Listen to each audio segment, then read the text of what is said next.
I started my night shift job at Riverside Manufacturing during the slow season when the factory ran with minimal staff. Most nights, it was only me, a security guard, and the constant hum of the machines that never fully shut down. The building was huge, 3 floors of abandoned assembly lines and dark storage rooms that hadn't been touched for years. The first few weeks were normal. Mostly quiet, mostly boring. But on Tuesday, my shift changed forever. I was assigned to inspect Line C, an old conveyor belt on the far end of the factory. That area was always freezing, colder than any other section, as if the ventilation had a mind of its own. When I walked in, the machines were silent, and the lights flickered to life only halfway down the room. I clicked on my flashlight and started checking the equipment. My footsteps echoed unnaturally, bouncing off the high metal ceiling. As I moved deeper into the room, something strange happened. The air got colder. That biting cold that doesn't feel like temperature. It feels like presence. I reached the control panel when I heard it. A footstep. Slow. Heavy. Not mine. I turned sharply. Flashlight beam slicing through the dark aisles of unused machinery. Nothing moved. But the sound came again, closer this time.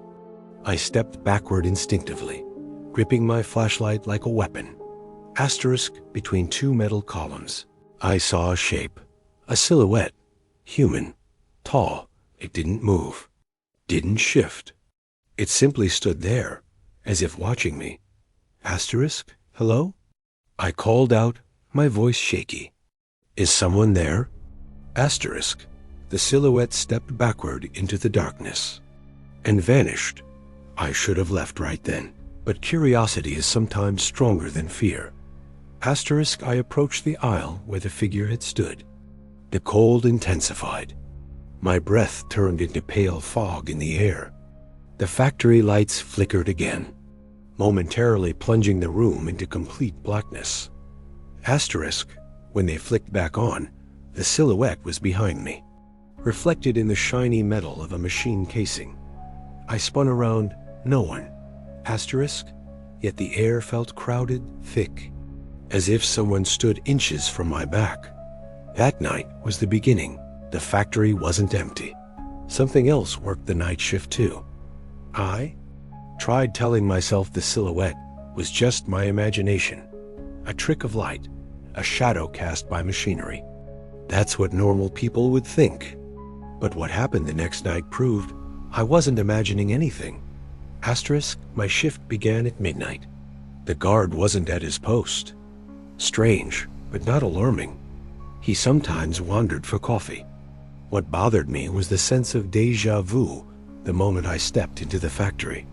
The cold, the silence, the feeling of being watched. Tonight, Line C wasn't on my checklist. But the supervisor asked me to recheck it, something about the system receiving phantom errors. My stomach dropped. I didn't want to return there, but protocol was protocol. The room was colder than yesterday. The lights buzzed weakly overhead. I forced myself forward, flashlight trembling slightly in my hand. As I approached the conveyor belt, the machines turned on by themselves. The belts began to move. The gears rattled. The switches flipped. All without human touch. I stepped back in panic. Hello, anyone here? No response. The conveyor belt sped up, whirring faster and faster until it shook violently. Out of nowhere, a metal crate slammed onto the belt from above. It shouldn't have been there. No crane was active. Then I heard the footsteps. Not one pair. Several. Steady, deliberate moving between rows of machines. Not chaotic. Not random, like something pacing the floor in patterns. I saw shadows sliding across the walls, tall, humanoid shapes, but not shaped like workers. Their legs were too long, their heads too narrow, their limbs too slow. One shadow broke away from the others and moved toward me. I ran, halfway down the aisle, Every overhead light shut off in a thunderous click. Total darkness swallowed everything except my flashlight beam, which flickered violently. Asterisk then. A whisper. Asterisk. You shouldn't be here. A voice without direction. A voice that came from everywhere. Asterisk. I sprinted to the exit. When I finally burst outside, gasping for breath, the security guard was standing under a lamp, pale and shaking. Asterisk. Did you see them too? He whispered. I didn't answer. I didn't need to asterisk, because I knew whatever lived in that factory had been watching both of us for a long time.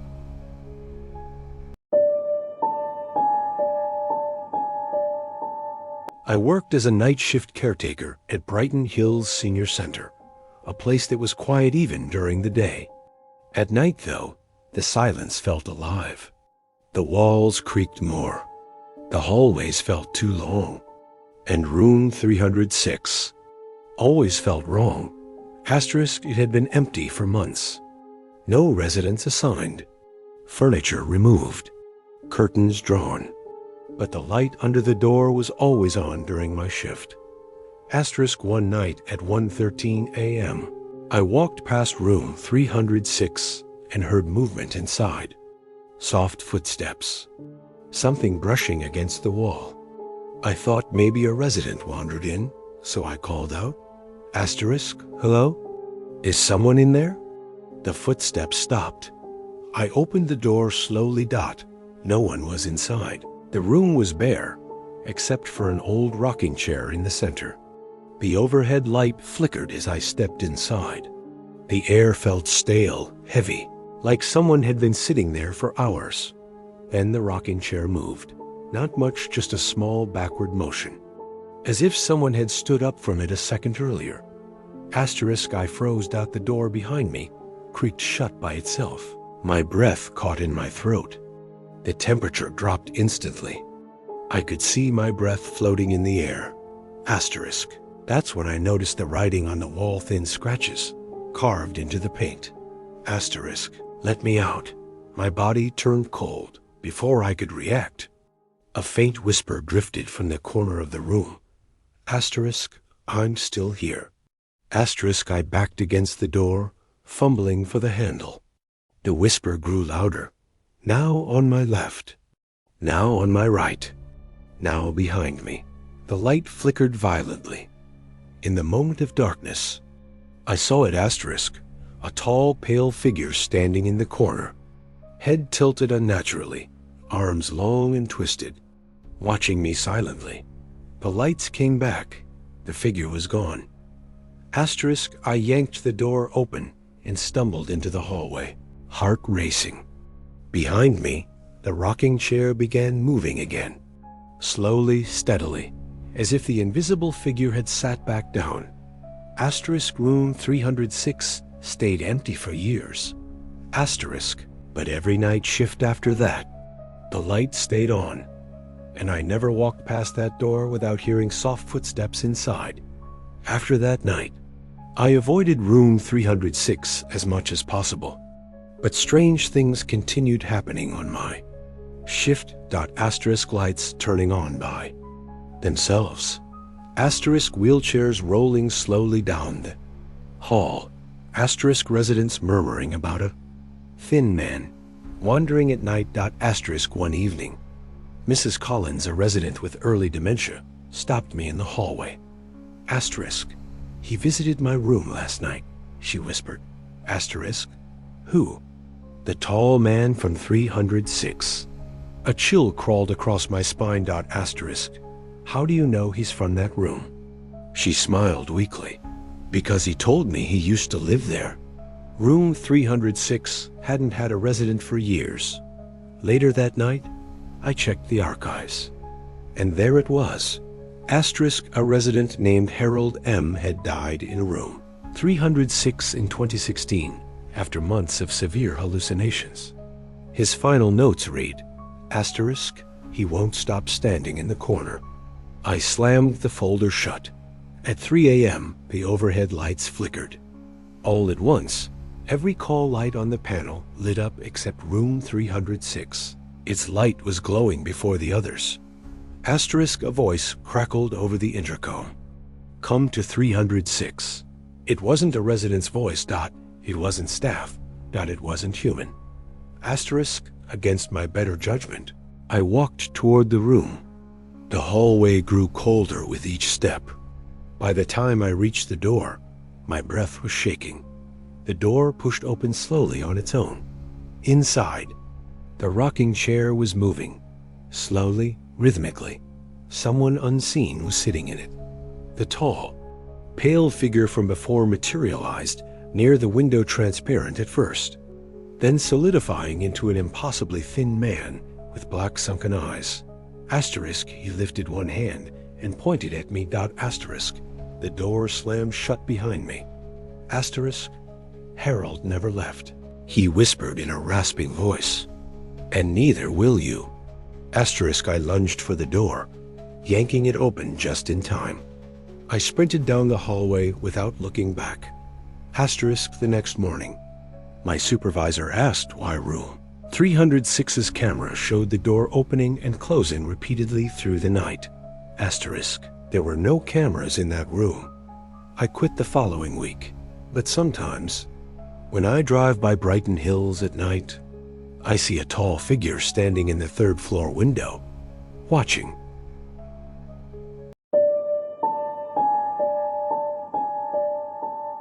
Route 17 is the loneliest road in my town.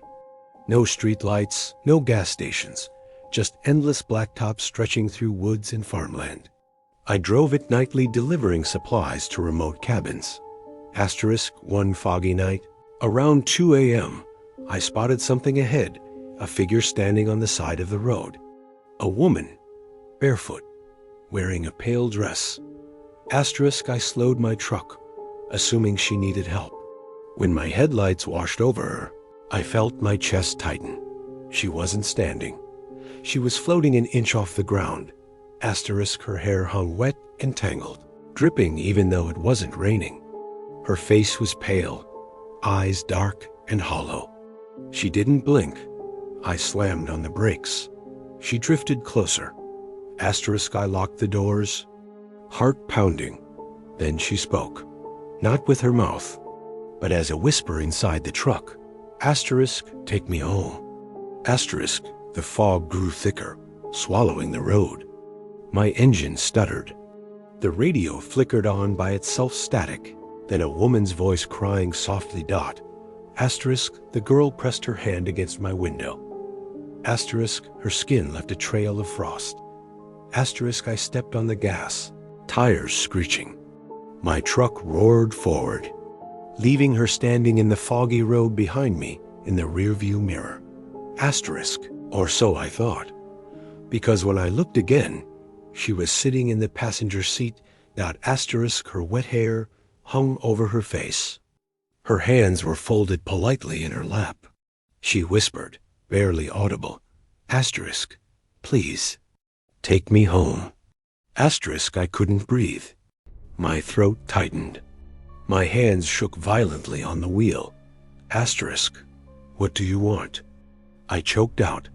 She lifted her face slowly.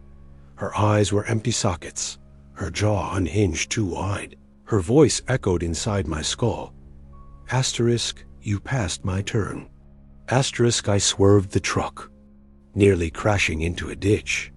When I blinked, she vanished, leaving only the dripping wet imprint on the seat. Asterisk, I sped the rest of the way home, refusing to look in the mirrors. Asterisk, but I knew this wasn't over. Asterisk, no ghost asks for a ride, unless they intend to finish the journey. Asterisk, I couldn't erase the ghost girl from my mind, but I convinced myself she was gone. That was wishful thinking. Asterisk, 2 nights later, I drove Route 17 again.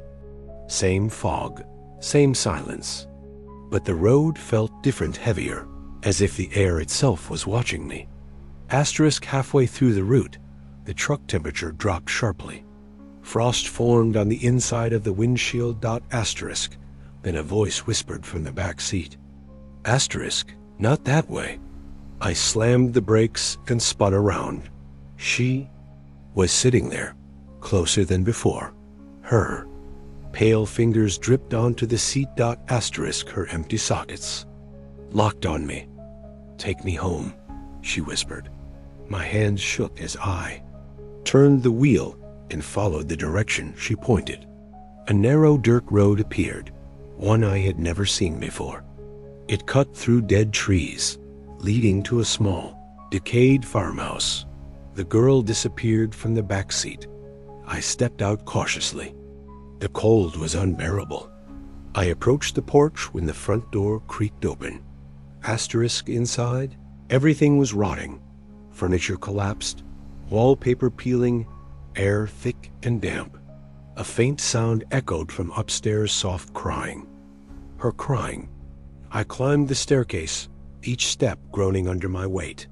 The crying grew louder until I reached a door at the end of the hall. Asterisk, the girl stood there. Asterisk, but not floating, now standing normally. Her eyes were no longer hollow. She looked human. "Thank you for bringing me home," she said softly. Before I could speak, the walls shook. The house groaned. The girl's face twisted into terror. Asterisk. "He's here," she whispered. "You need to run." Asterisk, a tall black figure formed behind her long limbs, missing face, dripping shadow. I stumbled backward. The figure lunged.